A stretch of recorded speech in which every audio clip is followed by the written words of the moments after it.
Hello दोस्तों, आप सभी का मेरे YouTube चैनल में स्वागत है। आज हम पढ़ेंगे अध्याय 2 अम्ल क्षारक एवं लवण एसिड बेस एंड सॉल्ट का लेक्चर 13, जिसमें आज का हमारा टॉपिक है हमने सीखा एवं मुख्य शब्द। ओके, तो बिना देर किए चलिए बढ़ते हैं हमारे आज के टॉपिक में। हमने सीखा। ओके, तो इस टॉपिक में आप लोग क्या जानेंगे, तो इसमें आप लोग याद रखिएगा कि हम लोग इस टॉपिक में जानने वाले हैं कि अध्याय 2 अम्ल क्षारक एवं लवण एसिड बेस एंड सॉल्ट में हम लोगों ने क्या क्या सीखा। ओके, तो बिना देर के चलिए इस टॉपिक में आगे बढ़ते हैं। सूचक अम्ल एवं क्षार के साथ क्रिया कर नए पदार्थ बनाते हैं, जिसके कारण सूचक के रंग में परिवर्तन होता है।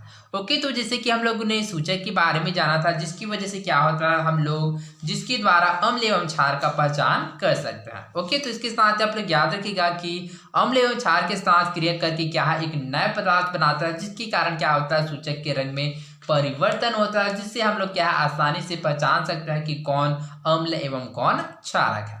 ओके, तो आई होप आप लोगों को समझ आया होगा। अब ये सूचक क्या होता है, तो इसमें आप लोग याद रखिएगा किसी विलयन की प्रकृति की जांच करने के लिए कुछ पदार्थों का उपयोग किया जाता है, जिसे सूचक या इंडिकेटर्स कहते हैं। ओके, अम्ल की उपस्थिति में नीला लिटमस लाल तथा क्षार की उपस्थिति में लाल लिटमस नीले रंग में परिवर्तित हो जाता है। ओके, तो जो अम्ल की उपस्थिति में जो नीला लिटमस होता है वह लाल में तथा क्षार की उपस्थिति में लाल लिटमस वह नीले रंग में परिवर्तित हो जाता है। जैसे कि मैंने आप लोगों को लिटमस पेपर के बारे में बताया था कि लिटमस पेपर क्या होता है, तो लिटमस पेपर भी क्या होता है, एक सूचक होता है, जिसके द्वारा हम लोग अम्ल एवं क्षार का पहचान कर सकते हैं। ओके, इसके लिए मैंने आप लोगों को एक सिंपल ट्रिक भी दिया था ताकि आप लोग इसको आसानी से याद रख सके। ओके, वो ट्रिक क्या है, तो वो ट्रिक है ए बी आर एवं बी। ओके, तो चलिए इस ट्रिक के द्वारा और अच्छे से समझने का प्रयास करते हैं। ए से क्या होता है, ए से होता है एसिड अर्थात अम्ल, बी से होता है ब्लू, आर से रेड। ठीक इसी प्रकार यहाँ पर बी है तो बी से होता है ब्लू, आर से रेड एवं बी से होता है ब्लू। ओके, तो इस प्रकार से हम लोग समझ सकते हैं जो एसिड अर्थात जो अम्ल होता है वह ब्लू अर्थात नीले लिटमस को लाल में परिवर्तित करता है, जबकि जो बेस अर्थात जो क्षारक होता है वह लाल लिटमस को ब्लू में अर्थात नीले रंग में परिवर्तित करता है। ओके, तो आई होप आप लोगों को समझ आ होगा। हम अपने आसपास पाए जाने वाले गुड़हल एवं लाल गुलाब के फूल, लाल पत्ता गोभी, हल्दी, कचनार का फूल आदि का उपयोग भी अम्ल क्षार सूचक के रूप में कर सकते हैं। ठीक इसी प्रकार से हमारे आसपास पाए जाने वाले बहुत सारे क्या होता है प्राकृतिक सूचक होता है, जिसके द्वारा भी हम लोग अम्ल एवं क्षार का पहचान कर सकते हैं। जैसे कि गुड़हल हो गया, लाल गुलाब के फूल हो गया, लाल पत्ता गोभी हो गया, हल्दी कचनार का फूल हो गया, ये सभी क्या होता है प्राकृतिक सूचक होता है, जिसके द्वारा हम लोग अम्ल एवं क्षार का पहचान कर सकते हैं। हमारे आसपास कुछ ऐसे पदार्थ है जो अपनी गंध में परिवर्तन द्वारा अम्ल एवं क्षार की सूचना देते हैं। ओके, तो इसी प्रकार से हमारे आसपास ऐसे भी सूचक उपस्थित है जो क्या है अपने गंध में परिवर्तन के द्वारा अम्ल एवं क्षार का पहचान करते हैं। ऐसे सूचकों को घ्राण सूचक या ऑल्फैक्टरी इंडिकेटर कहते हैं, जैसे लौंग का तेल, प्याज तथा वनीला आदि। ओके, तो इस प्रकार के सूचक को घ्राण सूचक या गंधीय सूचक भी कहते हैं। ओके, तो जिसको इंग्लिश में ऑल्फैक्टरी इंडिकेटर के नाम से भी जाना जाता है। ओके, तो जैसे कि लौंग का तेल हो गया, प्याज तथा वनीला, ये क्या है सभी घ्राण सूचक होते हैं। अम्ल और क्षारक धातु से विक्रिया कर संगत लवण बनाकर हाइड्रोजन गैस विस्थापित करते हैं।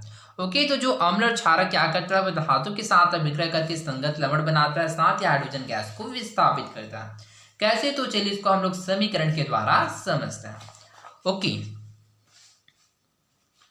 जैसे कि यहाँ पर अम्ल लेते हैं, जैसे कि यहाँ पर लेते हैं अम्ल हाइड्रोक्लोरिक अम्ल। ओके, तो हाइड्रोक्लोरिक अम्ल क्या है, जिंक धातु के साथ अभिक्रिया करके क्या बनाता है, जिंक क्लोराइड लवण का निर्माण करता है। ZnCO2 प्लस क्या करता है, हाइड्रोजन गैस को विस्थापित कर देता है। ओके, तो यहाँ पर हम लोग देख सकते हैं कि जो अम्ल था हाइड्रोक्लोरिक अम्ल है क्या करता है, जिंक धातु के साथ अभिक्रिया करके क्या बनाता है, जिंक क्लोराइड लवण का निर्माण करता है एवं हाइड्रोजन गैस को विस्थापित करता है। ठीक इसी प्रकार जो क्षार होता है, जैसे कि सोडियम हाइड्रोक्साइड 2NaOH। ओके, तो सोडियम हाइड्रोक्साइड के क्या लेते हैं, 2 मॉलिक्यूल्स। ओके, तो ये क्या करता है, यह भी जिंक नामक धातु के साथ अभिक्रिया करके क्या बनाता है, सोडियम जिंकेट का निर्माण करता है, Na2ZnO2। ओके, साथ ही क्या करता है, हाइड्रोजन गैस को विस्थापित करता है। ओके, तो आई होप आप लोगों को इन समीकरण समझ आएगा। ओके, तो आप लोगों को एक माइंड में तो आप लोगों के माइंड में क्वेश्चन आ रहा होगा कि किस प्रकार से हम लोग इस समीकरण को आसानी से याद रख सकते हैं या फिर इसको क्या है किस प्रकार से हम लोग अच्छे से व्यवस्थित कर सकें ताकि जो समीकरण है वह संतुलित हो सके। ओके, तो इसके लिए आप लोग सिंपल सा ट्रिक याद रखना कि जो दाएं वाला जो दोनों पक्षों का जो मॉलिक्यूल्स होता है वह समान होता है। कैसे, तो चलिए यहाँ पर समझते हैं। जैसे कि यहाँ पर हाइड्रोजन की संख्या कितना है, 2 है, और क्लोरीन की संख्या है वह 2 है। ओके, तो चलिए इसको हम लोग छोटे छोटे पार्ट में तोड़कर समझते हैं। जैसे कि हाइड्रोक्लोरिक वाला में क्या होता है, जो हाइड्रोजन की संख्या 2 है, क्लोरीन की संख्या भी कितना है, 2 है। ठीक, इसी प्रकार हम लोग जिंक की संख्या की बात करें तो जिंक की संख्या कितना है, तो केवल 1 है। तो अब इस पार्ट में बात करते हैं तो जिंक की संख्या कितना है, तो केवल 1 ही है। क्लोरीन की संख्या 2 है, हाइड्रोजन की संख्या 2, अर्थात इस प्रकार से समीकरण संतुलित है।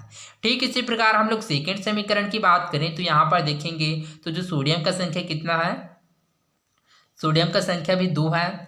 ऑक्सीजन का संख्या कितना है, तो यहाँ पर 2 है। हाइड्रोजन का संख्या भी कितना है, 2 है। और जिंक की बात करें तो जिंक का संख्या कितना है, तो केवल 1 है। तो ये इस साइड हम लोग देखते हैं तो जो हाइड्रोजन की संख्या अर्थात यहाँ पर चलिए लाइन से चलते हैं तो सोडियम की संख्या कितना है, तो सोडियम की संख्या 2 है। ऑक्सीजन की संख्या कितना है, 2 है। हाइड्रोजन की संख्या भी 2 है और जिंक की संख्या भी 1 है। अर्थात इस प्रकार से ये समीकरण संतुलित है। ओके, तो इस प्रकार से आप लोग इस ट्रिक का यूज कर सकते हैं ताकि आप लोगों को जो रासायनिक रिएक्शन है अर्थात जो केमिकल रिएक्शन है उसको क्या संतुलित करने में आसानी हो। ओके, तो आई होप आप लोगों को समझ आया होगा। तो चलिए आगे बढ़ते हैं। अम्ल धातु कार्बोनेट और हाइड्रोजन कार्बोनेट के साथ अभिक्रिया करके संगत लवण कार्बन डाइऑक्साइड तथा जल बनाते हैं। ओके, तो जो अम्ल होता है क्या करते हैं, धातु कार्बोनेट एवं हाइड्रोजन कार्बोनेट के साथ अभिक्रिया करके संगत लवण कार्बन डाइऑक्साइड एवं जल का निर्माण करता है। तो चलिए इसको भी हम लोग क्या समीकरण के द्वारा समझते हैं। ओके, तो चलिए कोई भी क्या लेते हैं, धातु लेते हैं जैसे कि सोडियम। ओके, तो जो सोडियम का कार्बोनेट लेते हैं जैसे कि सोडियम कार्बोनेट हो गया Na2CO3। ओके, ये हाइड्रोक्लोरिक अम्ल अर्थात अमीनेज के साथ अभिक्रिया करके क्या बनाता है, NaCl का निर्माण करता है अर्थात क्या बनाता है, NaCl। ओके, सोडियम क्लोराइड जो कि क्या होता है, लवण होता है, साथ ही क्या बनाता है, जल। इसके साथ क्या है, कार्बन डाइऑक्साइड गैस का निर्माण करता है। ओके, तो यहाँ पर हम लोग देख सकते हैं कि जो Na2CO3 क्या है, धात्विक कार्बन। क्यों कि सोडियम क्या है, धातु है, इस वजह से ये क्या होगा, धात्विक कार्बोनेट। ओके, तो किसके साथ अभिक्रिया करता है, तो यह अम्ल के साथ अभिक्रिया करके क्या बनाता है, संगत लवण था सोडियम क्लोराइड बनाता है, साथ ही जल का निर्माण करता है। इसके साथ ही क्या है, कार्बन डाइऑक्साइड गैस बनाता है। ओके, ठीक इसी प्रकार हम लोग क्या धात्विक कार्बोनेट की बात करें अर्थात धात्विक हाइड्रोजन कार्बोनेट की बात करें जैसे कि sodium hydrogen carbonate NaCO3। Okay, तो सोडियम हाइड्रोजन कार्बोनेट भी क्या करता है, हाइड्रोक्लोरिक अम्ल के साथ अभिक्रिया करके NaCl सोडियम क्लोराइड का निर्माण करता है, साथ ही क्या बनाता है, वाटर के मॉलिक्यूल एवं जो कार्बन डाइऑक्साइड गैस है उसको मुक्त करता है। ओके, तो इस प्रकार से आप लोग अभिक्रिया को देख सकते हैं। ओके, तो आई होप आप लोगों को अभिक्रिया संतुलित करना समझा होगा। तो ठीक इसी प्रकार से क्या आप लोग दोनों और क्यों क्या है इसको बैलेंस कर सकते हैं। ओके, तो जैसे कि मैंने आप लोगों को बताया। ओके, ताकि आप लोगों को इसको समझने में आसानी हो। ओके, तो आई होप आप लोगों को समझ आ होगा। क्षारक अधात्विक ऑक्साइड से अभिक्रिया कर लवण और जल का निर्माण करता है। ओके, तो क्षारक क्या करता है, वह अधात्विक ऑक्साइड से अभिक्रिया करके लवण एवं जल का निर्माण करता है। तो चलिए इसको भी हम लोग समीकरण के द्वारा समझते हैं। सबसे पहले आप लोग याद रखना कि अधात्विक ऑक्साइड होता क्या। ओके, तो सबसे पहले अधातु के बारे में जानते हैं कि अधातु जैसे कि सल्फर हो गया, ये क्या होता है, धातु हो गया। ओके, जो कि ऑक्सीजन के साथ क्या करता है, क्रिया करके ऑक्साइड का निर्माण करता है। ओके, तो जितनी भी धातु होता है क्या करता है, वह ऑक्सीजन के साथ अभिक्रिया करके अभिक्रिया करके क्या बनाता है, ऑक्साइड का निर्माण करता है, जिसको अधात्विक ऑक्साइड कहता है। जैसे कि सल्फर, सल्फर क्या करता है, ऑक्सीजन के साथ क्रिया करके क्या बनाता है, सल्फर डाइऑक्साइड अर्थात अधात्विक ऑक्साइड का निर्माण करता है। ओके, तो इसमें हम लोग जानेंगे कि जो क्षारक होता है वह अधात्विक ऑक्साइड से अभिक्रिया करके लवण और जल का निर्माण करता है। तो चलिए इसको हम लोग समझते हैं। जैसे कि कोई भी क्षारक लेते हैं जैसे कि सोडियम हाइड्रोक्साइड। ओके, तो यहाँ पर सोडियम हाइड्रोक्साइड के 2 मॉलिक्यूल लेते हैं 2NaOH। ओके, तो यहाँ पर क्या लेते हैं, अधात्विक ऑक्साइड अर्थात सल्फर डाइऑक्साइड, जो कि आपस में क्रिया करके क्या बनाता है, Na2SO3 अर्थात सोडियम सल्फाइड लवण का निर्माण करता है, साथ ही H2O जल का निर्माण करता है। ओके, तो इस प्रकार से जो क्षारक क्या करता है, वह अधात्विक ऑक्साइड के साथ अभिक्रिया करके जैसे कि जो सोडियम हाइड्रोक्साइड हुआ सल्फर डाइऑक्साइड अधात्विक ऑक्साइड से साथ क्रिया करके सोडियम सल्फाइड लवण का निर्माण करता है, साथ ही जल का निर्माण करता है। ओके, अम्ल और क्षार के बीच अभिक्रिया होने पर लवण और जल का निर्माण होता है। इस अभिक्रिया को उदासीनीकरण अभिक्रिया कहता है। ओके, तो जैसे कि हम लोगों ने उदासीनीकरण अभिक्रिया के बारे में जाना था, जिसमें क्या होता है, अम्ल और क्षार के बीच क्या होता है, अभिक्रिया होता है जिससे लवण एवं जल का निर्माण करता है। ओके, तो चलिए अब हम लोग उदासीनीकरण अभिक्रिया को समझते हैं। उदासीनीकरण अभिक्रिया किसे कहते हैं? अम्ल एवं क्षार आपस में अभिक्रिया करके लवण एवं जल का निर्माण करता है। इस अभिक्रिया को उदासीनीकरण अभिक्रिया कहता है। ओके, तो चलिए इसको हम लोग समझते हैं। जैसे कि अम्ल लेते हैं हाइड्रोक्लोरिक अम्ल HCl। ओके, ये क्या करता है, NaOH सोडियम हाइड्रोक्साइड के साथ क्रिया करके लवण का निर्माण करता है। NaCl अर्थात सोडियम क्लोराइड लवण का निर्माण करता है, साथ ही जल का निर्माण करता है H2O। ओके, तो चलिए इस परिभाषा को अर्थात जो उदासीनीकरण अभिक्रिया का जो डेफिनेशन है इस समीकरण के द्वारा समझते हैं। ओके, तो चलिए इसको समझते हैं। अम्ल एवं क्षार आपस में अभिक्रिया करके लवण एवं जल का निर्माण करता है। इस अभिक्रिया को उदासीनीकरण अभिक्रिया कहता है। उदासीनीकरण अभिक्रिया किसे कहते हैं? अम्ल एवं क्षार आपस में अभिक्रिया करके लवण एवं जल का निर्माण करता है। इस अभिक्रिया को ही उदासीनीकरण अभिक्रिया कहते हैं। ओके, अम्ल एवं क्षार के जलीय विलयन विद्युत का चालन करते हैं क्योंकि वे अपने अवयवी आयनों में विभक्त हो जाते हैं।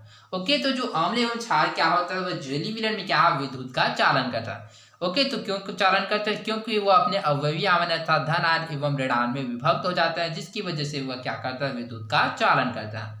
अम्ल में H+ आयन तथा एक ऋण आवेशित आयन तथा क्षार में OH- आयन और एक धन आवेशित आयन बनता है। तो इस प्रकार से जो अम्ल है उसमें क्या होता है, H+ आयन बनता है, H+ आयन तथा एक ऋण आवेशित आयन बनता है, साथ ही जो क्षार में OH- आयन और एक धन आवेशित आयन बनता है। कैसे? तो चलिए इसको समझते हैं। जैसे कि चलिए अम्ल लेते हैं, जैसे कि हाइड्रोक्लोरिक अम्ल लेते हैं। हाइड्रोक्लोरिक अम्ल क्या करता है, जलीय विलयन में। ओके, तो कोई भी जलीय विलयन ले लेते हैं। ओके, तो H यहाँ पर कोई भी जलीय विलयन लेते हैं, क्या करता है, जलीय विलयन में वह H+ एवं Cl- आयन में क्या हो जाता है, विभक्त हो जाता है। ठीक इसी प्रकार जो क्षार होता है जैसे कि सोडियम हाइड्रोक्साइड, यह भी क्या होता है, जलीय विलयन में क्या करता है, यह Na+ एवं OH- में क्या हो जाता है, विभक्त हो जाता है। ओके, तो इस प्रकार से हम लोग यहाँ पर देख सकते हैं कि जो हाइड्रोक्लोरिक अम्ल क्या करता है, वह H+ आयन एवं एक ऋण आवेशित आयन में क्या हो जाता है, विभक्त हो जाता है। ठीक इसी प्रकार जो क्षारक जो सोडियम हाइड्रोक्साइड है वो क्या होता है, वह OH- आयन एवं एक धन आवेशित आयन में विभक्त हो जाता है। अर्थात इस प्रकार से क्या होता है, उस जलीय विलयन में विद्युत का प्रवाह होता है। ओके, पीएच मान द्वारा किसी तनु विलयन में हाइड्रोजन आयन H+ की मात्रा को 0 से 14 तक स्केल में व्यक्त किया जाता है। ओके, तो जैसे कि हम लोगों ने पीएच स्केल के बारे में जाना था, जिसमें क्या होता है, 0 से 14 तक की संख्या होता है, जो क्या बताता है, अम्ल, क्षारीय एवं उदासीन को हम लोग याद कर सकते हैं। ओके, किसी उदासीन विलयन का पीएच मान 7, अम्लीय विलयन का पीएच मान 7 से कम तथा क्षारीय विलयन का पीएच मान 7 से अधिक होता है। ओके, तो जो उदासीन विलयन का जो पीएच वैल्यू था, पीएच मान कितना होता है, वह 7 होता है। अम्लीय विलयन का पीएच मान 7 से कम होता है एवं क्षारीय विलयन का पीएच मान 7 से अधिक होता है। ओके, लवण का धनात्मक भाग क्षारक से आता है जिसे क्षारीय मूलक तथा ऋणात्मक भाग अम्ल से आता है जिसे अम्लीय मूलक कहता है। ओके, तो जो लवण का जो धनात्मक भाग होता है वह क्षारक से आता है, जिसकी वजह से उसको क्या बोलते हैं, क्षारीय मूलक कहते हैं, तथा ऋणात्मक भाग अम्ल से आता है जिसको अम्लीय मूलक कहता है। कैसे? तो चलिए इसको भी हम लोग एग्जाम्पल के द्वारा समझते हैं। जैसे कि सिंपल सा एग्जाम्पल लेते हैं, जैसे कि सोडियम क्लोराइड। ओके, तो यहाँ पर हम लोग देख सकते हैं कि जो सोडियम क्लोराइड अर्थात NaCl होता है, ये क्या होता है, यह एक लवण होता है। ओके, तो चलिए इसके द्वारा हम लोग क्या है, अम्लीय मूलक एवं क्षारीय मूलक को समझते हैं। जैसे कि हम लोग देख सकते हैं NaCl अर्थात सोडियम क्लोराइड किसके द्वारा बना है, तो यह बना है NaCl sodium NaOH sodium hydroxide क्षारक एवं HCl हाइड्रोक्लोरिक अम्ल के द्वारा मिलकर बना। ओके, तो चलिए इसको बनाते हैं, तो क्या बनता है, NaCl साथ ही वाटर के मॉलिक्यूल बनाता है। ओके, तो यहाँ पर हम लोग देख सकते हैं कि जो NaCl किसके द्वारा मिलकर बना है, तो वह सोडियम हाइड्रोक्साइड क्षार एवं क्या बोलता है, हाइड्रोक्लोरिक अम्ल के द्वारा मिलकर NaCl का निर्माण होता है। तो इसमें हम लोग समझ सकते हैं कि जो क्या होता है, जो या इसमें देख सकते हैं कि जो Na क्या होता है, इसमें धनात्मक भाग होता है एवं Cl क्या होता है, इसमें ऋणात्मक भाग होता है। अर्थात Na क्या होता है, धनावेश होता है, Cl क्या होता है, ऋणावेश होता है। अर्थात इस प्रकार से हम लोग देख सकते हैं कि जो लवण का जो धनात्मक भाग है वह अर्थात क्षारक से आता था, सोडियम हाइड्रोक्साइड से जिसकी वजह से इसको क्षारीय मूलक कहते हैं। एवं जो लवण का जो ऋणात्मक भाग है वह क्या है, इस अर्थात अम्ल से आता है, जिसकी वजह से इसको अम्लीय मूलक कहते हैं। तो आई होप आप लोगों को क्षारीय मूलक एवं अम्लीय मूलक समझ आएगा। ओके, तो किसे कहते हैं, तो लवण का धनात्मक भाग क्षारक से आता है, जिसकी वजह से इसको क्षारीय मूलक कहते हैं। एवं लवण का ऋणात्मक भाग अम्ल से आता है, जिसकी वजह से इसको अम्लीय मूलक कहते हैं। ओके, लवण की प्रकृति अम्लीय, क्षारीय या उदासीन हो सकते हैं। ओके, तो इसके बारे में हम लोगों ने जाना था कि जो लवण की प्रकृति अम्लीय भी हो सकता है, क्षारीय भी हो सकता है एवं उदासीन भी हो सकता है। ओके, तो इसमें क्या क्या होता है, तो चलिए इसके बारे में समझते हैं कि अम्लीय कब होगा, क्षारीय कब होगा एवं उदासीन कब होगा। ओके, तो सबसे पहले उदासीन को समझते हैं कि तो जब प्रबल अम्ल एवं प्रबल क्षार या दुर्बल अम्ल या एवं दुर्बल क्षार आपस में विक्रिया करता है, तो जो बनने वाले लवण का जो प्रकृति होता है वह उदासीन होता है। क्यों, क्योंकि उसमें समान होता है, दुर्बल दुर्बल या फिर प्रबल प्रबल। जैसे कि यहाँ पर इनिशियल देखते हैं था सोडियम क्लोराइड, जिसका जो प्रकृति होता है क्या होता है, वह उदासीन होता है। उदासीन क्यों होता है, क्योंकि ये प्रबल क्षार है और ये भी प्रबल अम्ल है, जो कि आपस में अभिक्रिया करके क्या है, लवण का निर्माण करता है, जिसकी वजह से इसका जो प्रकृति होता है वह उदासीन होता है। ओके, अब चलिए समझते हैं कि अम्लीय एवं क्षारीय कब होता है। जब प्रबल अम्ल दुर्बल क्षार के साथ अभिक्रिया करता है, तो जो बनने वाले लवण की प्रकृति होता है वह अम्लीय होता है। एवं जब क्या होता है, जब प्रबल क्षार दुर्बल अम्ल से क्रिया करता है, तो जो बनने वाले लवण की जो प्रकृति होता है वह क्षारीय होता है। ओके, तो आई होप आप लोगों को समझ आएगा। तो चलिए आगे बढ़ते हैं। मुख्य शब्द कीवर्ड्स। ओके, प्रतिअम्ल। ओके, तो चलिए समझते हैं कि प्रतिअम्ल क्या होता है। ओके, तो प्रतिअम्ल जिसको इंग्लिश में एंटासिड भी कहते हैं, वे रासायनिक पदार्थ जिनका उपयोग हमारी आमाशय की अम्लीयता को कम करने के लिए किया जाता है, इन पदार्थों को प्रतिअम्ल या एंटासिड कहते हैं। जैसे कि मैग्नीशियम कार्बोनेट हो गया, इनो हो गया, सोडियम हाइड्रोजन कार्बोनेट हो गया, जिसको हम लोग क्या है, खाने का सोडा के नाम से जानते हैं। ओके, क्षार क्षारक। ओके, तो चलिए समझते हैं कि क्षार एवं क्षारक क्या होता है। क्षार, तो क्षार किसे कहते हैं, क्षार जिसको इंग्लिश में एल्कली कहते हैं। ओके, तो जल में घुलनशील क्षारक को क्षार कहते हैं। क्षार किसे कहते हैं, जल में घुलनशील क्षारक को क्षार या एल्कली कहते हैं। क्षारक किसे कहते हैं, तो क्षारक जस्ट इसके अपोजिट होता है। ओके, तो क्षारक किसे कहते हैं, तो जल में अघुलनशील क्षारक को ही क्षार या बेस कहते हैं। ओके, सूचक। सूचक क्या होता है, तो किसी विलयन की प्रकृति की जांच करने के लिए कुछ पदार्थों का उपयोग किया जाता है, जिसे सूचक कहते हैं। ओके, घ्राण या गंधीय सूचक, जिसको इंग्लिश में ऑल्फैक्टरी इंडिकेटर्स के नाम से भी जाना जाता है। ओके, ऐसे पदार्थ जो अम्ल व क्षार के साथ अपनी गंध में परिवर्तन द्वारा सूचना देते हैं, ऐसे सूचकों को घ्राण या गंधीय सूचक कहते हैं। ओके, उदासीनीकरण अभिक्रिया। उदासीनीकरण अभिक्रिया किसे कहते हैं, तो आप लोग याद रखिएगा, अम्ल एवं क्षार आपस में अभिक्रिया करके लवण एवं जल का निर्माण करता है। इस अभिक्रिया को ही उदासीनीकरण अभिक्रिया कहते हैं। अम्ल वर्षा, जिसको इंग्लिश में एसिड रैन भी कहते हैं। अम्ल वर्षा किसे कहते हैं, किसी पदार्थ के दहन से उत्पन्न कार्बन डाइऑक्साइड, सल्फर डाइऑक्साइड तथा नाइट्रोजन के ऑक्साइड जल में घुलकर विभिन्न अम्लों का निर्माण करते हैं। इसका वर्षा के जल में मिलकर होने वाला वर्षा अम्ल वर्षा या एसिड रैन कहलाता है। अम्लीय मूलक एवं क्षारीय मूलक। अम्लीय मूलक एवं क्षारीय मूलक किसे कहते हैं, तो इसमें आप लोग याद रखिएगा, लवण का ऋणात्मक भाग अम्ल से आता है, जिसे अम्लीय मूलक कहते हैं, एवं लवण का धनात्मक भाग क्षारक से आता है, जिसे क्षारीय मूलक कहते हैं। ओके, तो आई होप आप लोगों को समझ आया होगा। तो आज के लिए बस इतना ही, मिलते हैं अगले वीडियो में। धन्यवाद।